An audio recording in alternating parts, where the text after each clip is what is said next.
C'est ça. Donc, une fois que vous avez ajouté un document, vous voyez que le petit plus, le moins est rendu un plus. Donc, vous pouvez étendre votre projet et puis vous pouvez voir que sous votre projet, vous avez maintenant un type d'arpentage qui est ajouté, qui est un arpentage complet. Vous pouvez ici à tout moment changer le nom de ce type de document-là. Donc, si le nom change en cours de route, vous pouvez le changer pour qu'il soit toujours un nom qui vous parle. Vous allez voir ici qu'on a la possibilité d'ajouter une liste de vérification pour ce type de document-là. Mais avant d'aller là, je vais vous montrer un petit peu là, les différents menus. Donc, on a le nom du document d'arpentage, le type du document d'arpentage qui est un arpentage complet, le nom de la liste de vérification. Donc, pour l'instant, c'est ajouter une liste de vérification. Et puis, lorsqu'on aura ajouté une liste de vérification, le nom que vous aurez donné à votre liste de vérification sera affiché ici. Le numéro de la liste de vérification va être affiché dans cet endroit lorsque la liste de vérification va avoir été complétée. Et puis, lorsque le plan va avoir été enregistré et le projet fermé, le numéro de plan CLSR va être affiché ici. Et puis, vous allez être capable d'aller voir votre plan enregistré en ligne en cliquant sur le lien qui va être affiché ici. Lorsque la liste de vérification et la vérification du plan est en cours, on utilise trois, en anglais on dit milestones ou en français j'ai jalons, mais c'est pas vraiment un bien bon mot, mais ça nous donne un peu la progression du projet. Donc, la révision du plan par l'arpentage, c'est lorsque vous allez commencer à faire votre liste de vérification, vous allez voir qu'on va afficher ici l'état, et ça va être marqué en cours ou complété. Finaliser et soumettre le plan, ça va être marqué en cours ou complété. Et puis, lorsque la direction de l'arpentage général fait la révision du plan, on va pouvoir vous donner de l'information ici à savoir si on a reçu votre plan, si on a trouvé des erreurs critiques ou si le plan a été enregistré sans problème. Donc, vous allez pouvoir avoir accès à de l'information sur votre projet, mais vraiment par document d'arpentage soumis. Donc, vraiment, vous allez avoir un accès plus détaillé, une information plus détaillée sur votre projet. Donc, à cette étape-ci, la seule vraiment option, c'est soit de créer un nouveau document d'arpentage pour votre projet ou d'ajouter une liste de vérification. Si vous retournez en cliquant sur le numéro de projet, ici, vous allez toujours avoir plus d'informations sur votre projet. Je vais vous montrer. Si vous accédez à les détails de votre projet, maintenant, vous allez voir que pour un arpentage complet, on a ajouté les listes, les documents les cartouches de signature qui s'appliquent. Donc, vous pouvez le voir en format JPEG ou vous pouvez la downloader en format DWG ici. Et puis, pour chacune des cartouches. Donc, ce sont les cartouches qui s'appliquent au plan d'arpentage complet. Donc, ça a été ajouté lorsque vous avez ajouté le type d'arpentage. Et puis, si vous ajoutez un deuxième document d'arpentage, il va y avoir une autre section qui va s'ajouter en dessous des cartouches d'arpentage pour vraiment donner les cartouches spécifiques qui s'appliquent au document d'arpentage que vous avez créé. J'espère que c'est clair. On va continuer. Jusqu'à date, il n'y a pas de questions, là, Martin. Il n'y a pas de questions. Non. Puis on va pouvoir revenir là, à tout moment, on peut revenir et donner plus d'explications. N'hésitez pas à poser des questions. C'est la première fois qu'on le fait dans un environnement webinaire. Et puis, c'est ça. Donc, jusqu'à date, ça va bien. C'est beau. Donc, on veut ajouter une liste de vérification ici. Donc, pour ce document d'arpentage-là, on veut une liste de vérification. Là, c'est là que c'est intéressant. C'est là qu'on voit les deux modules qui travaillent ensemble. Donc, on a eu ici, là, ce que j'ai présenté, c'est beaucoup sous la responsabilité de la direction de l'arpentage général. C'est le module de demande d'instruction en ligne, puis des projets. Et puis, où est-ce qu'on va aller? Ici, ça, c'est le module de la liste de vérification qui a été développé par l'ACLS pour ses membres, pour aider ses membres à produire des documents d'arpentage sans erreur pour pouvoir soumettre un plan final à la direction de l'arpentage général. Donc, qu'est-ce qu'on vient de faire? C'est que vraiment, on vient d'aller sur un serveur qui est en Colombie-Britannique, et puis on vient de tirer des informations du projet vers le serveur de la liste de vérification, le checklist. Et puis vraiment, ce serveur-là, c'est vraiment à l'ACLS. Nous, SGB, on ne voit pas les informations sur ce serveur-là. C'est vraiment une partie qui est confidentielle entre les arpenteurs d'État du Canada et l'ACLS.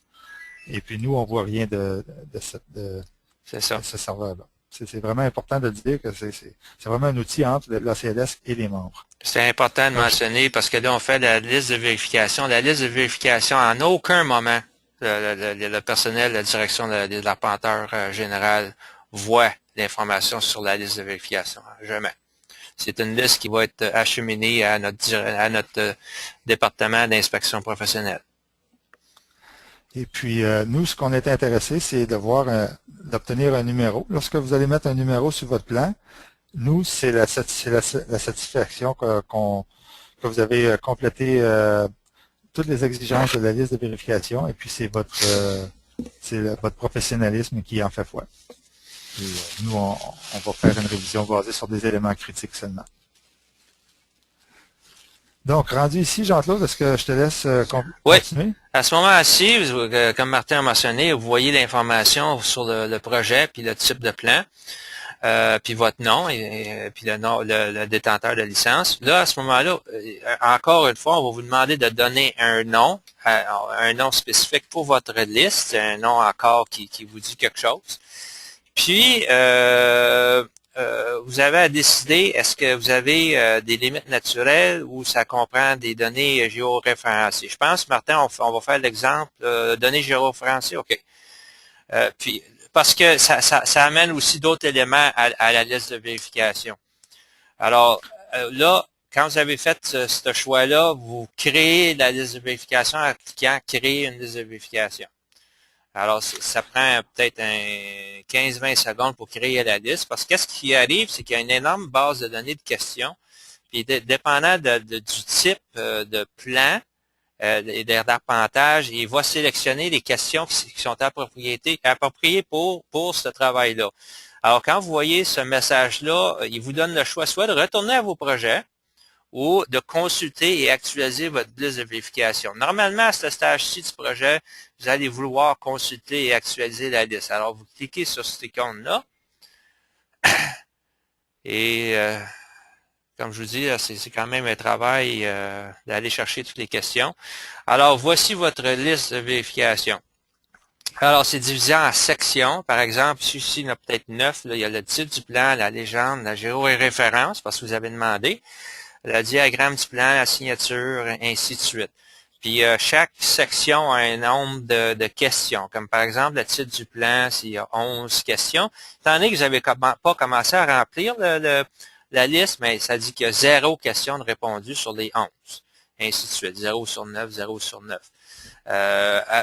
OK, à ce stage-ci, vous avez le choix, si vous regardez en haut à gauche, il y a un bouton qui s'appelle « Consulter et imprimer la liste ».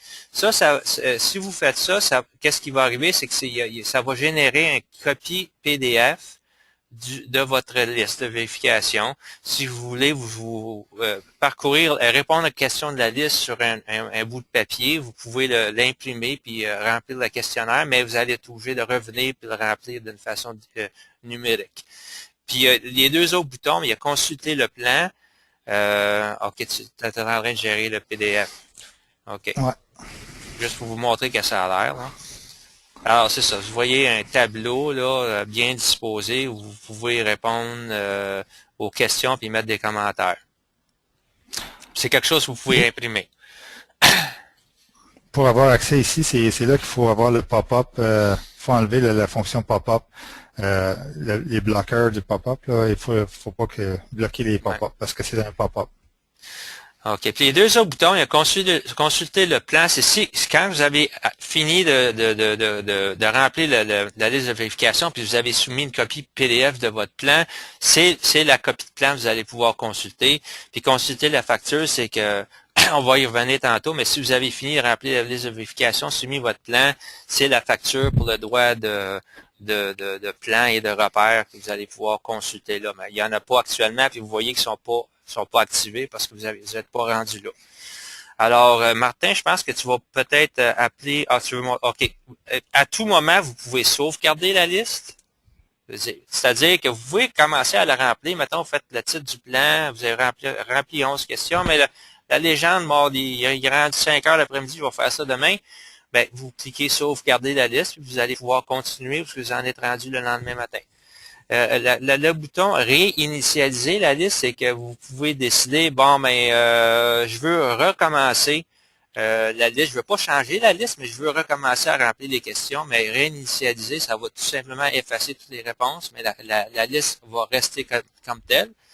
Et écraser la liste, c'est que, Colin, j'ai oublié j'aurais dû cliquer comprendre les limites naturelles. Fait que là, vous écrasez la liste, vous en régénérez un autre. Fait que ça va complètement effacer la liste de vérification que vous avez créée.